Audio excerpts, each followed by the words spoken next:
A epístola do apóstolo Paulo aos Romanos, no seu capítulo 12, verso 1, nos diz: Rogo-vos, pois, irmãos, pela compaixão de Deus, que apresenteis o vosso corpo em sacrifício vivo, santo e agradável a Deus, que é o vosso culto racional. E não vos conformeis com este mundo, mas transformai-vos pela renovação do vosso entendimento, para que experimenteis qual seja a boa, agradável e perfeita vontade de Deus. Esse capítulo 12 e 13 vão nos falar sobre uma vida correta, sobre relacionamentos corretos. Na vida cristã, a doutrina, isso é, o ensino, e o dever, que é a aplicação da palavra, deve andar juntos. Nossas convicções, quando recebemos a palavra do Senhor, ajudam a determinar nosso comportamento. Quando ouvimos a palavra do Senhor, não podemos ser simplesmente ouvintes, mas praticantes da palavra. Por isso, o apóstolo Paulo, ele deu, do capítulo 1 de Romanos, especialmente até o capítulo 8, as explicações doutrinárias sobre, principalmente, a justificação pela fé. Agora, Paulo estava mostrando para aqueles cristãos de Roma que eles deviam colocar em prática e mostrar, por meio de uma vida diária, o que eles criam na palavra de Deus. Isso pode ser chamado de teologia relacional. Se nós nos relacionamos corretamente com Deus, também nos relacionaremos corretamente com as pessoas que fazem parte do nosso dia a dia. O nosso relacionamento com Deus é o que Paulo diz nessa primeira frase do verso 1.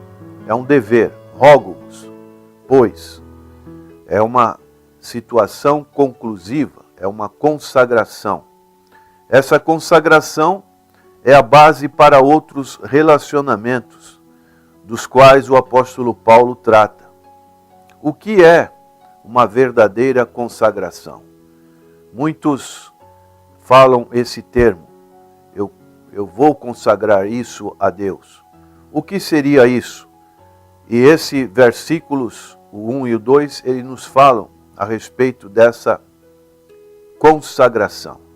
E Paulo diz que é uma entrega do corpo a Deus.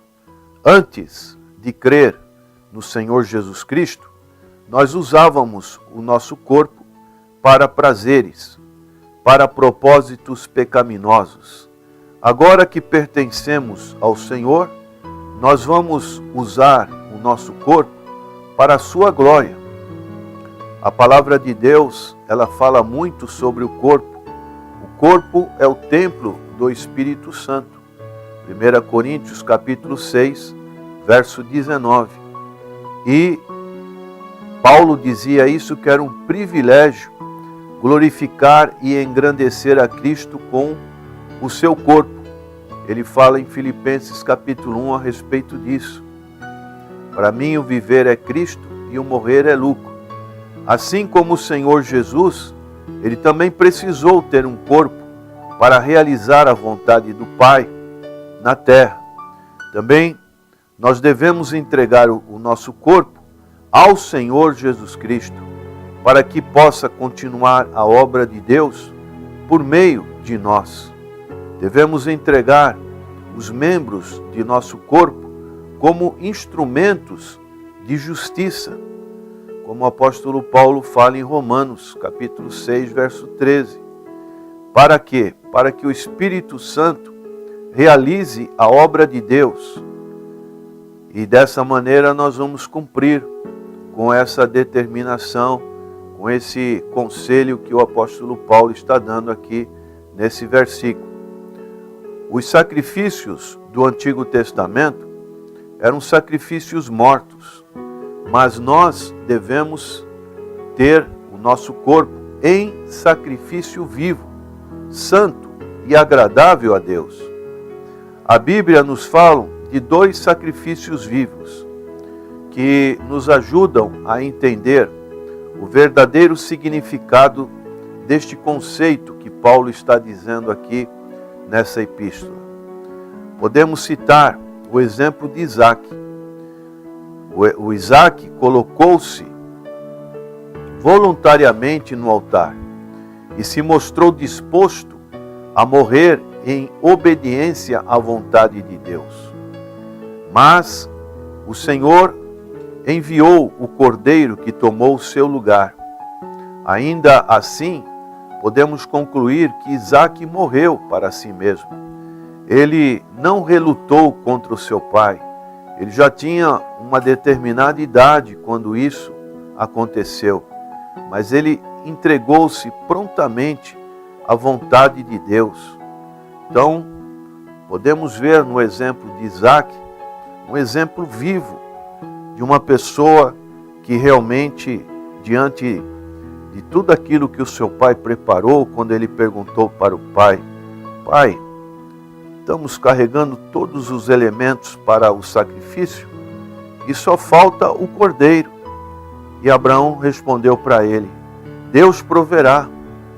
Então, vemos que quando Deus bradou para Abraão: basta, eu sei que tu me amas. Quando Isaac saiu do altar, Isaac era um sacrifício vivo para a glória de Deus. Um outro exemplo que podemos dar é o exemplo do Senhor Jesus Cristo. É a ilustração perfeita de um sacrifício vivo, pois na verdade ele morreu como sacrifício em obediência à vontade do Pai. No entanto, ressuscitou e hoje está no céu. E podemos dizer que ele é um sacrifício vivo, levando ainda em seu corpo as marcas do Calvário. Por isso, ele é o nosso sumo sacerdote, ele é o nosso advogado diante de Deus. E Paulo diz mais, que devemos apresentar da mesma maneira a nossa vida, o nosso corpo, como esse sacrifício vivo. É a nossa parte. E esse apresentar significa apresentar-se de uma vez por todas. Não adianta, num momento de emoção, de compulsão, a pessoa apresentar-se diante de Deus, mas passa um tempo, a pessoa volta a uma vida anterior, uma vida que não agrada ao Senhor. Devemos fazer um desafio e apresentar-se de uma vez por todas, uma entrega definitiva do corpo ao Senhor, como acontece quando 2 pessoas chegam à cerimônia de casamento, são noivos e não tiveram ainda um relacionamento sexual, e dessa maneira eles vão se entregar o corpo um ao outro. Então isso é um modelo, é um exemplo que nos falam dessa consagração, que nós devemos entregar o nosso corpo como sacrifício vivo, santo e agradável a Deus. Uma atitude correta, certa diante de Deus. Por isso Paulo diz: rogo-vos. Essa entrega é o nosso culto racional, ou a nossa adoração espiritual. O que significa que quando consagramos nosso corpo ao Senhor cada dia, é uma experiência de adoração. E nós sabemos que Deus busca adoradores que o adorem em espírito e em verdade. Por isso, essa é a condição para que realmente possamos estar na vontade do Senhor. E depois no verso 2, o apóstolo Paulo também diz para entregar a mente a Deus. O mundo quer controlar nossa mente, mas Deus quer transformá-la. Deus quer operar essa transformação, tirar a velha roupagem e colocar uma nova roupagem.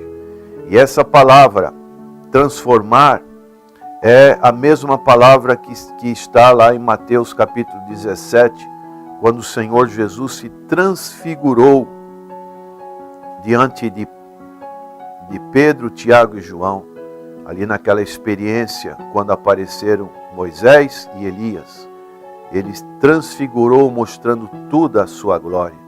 Essa é a maneira de transformar a nossa mente, numa mente em que realmente esteja sendo usada por Deus.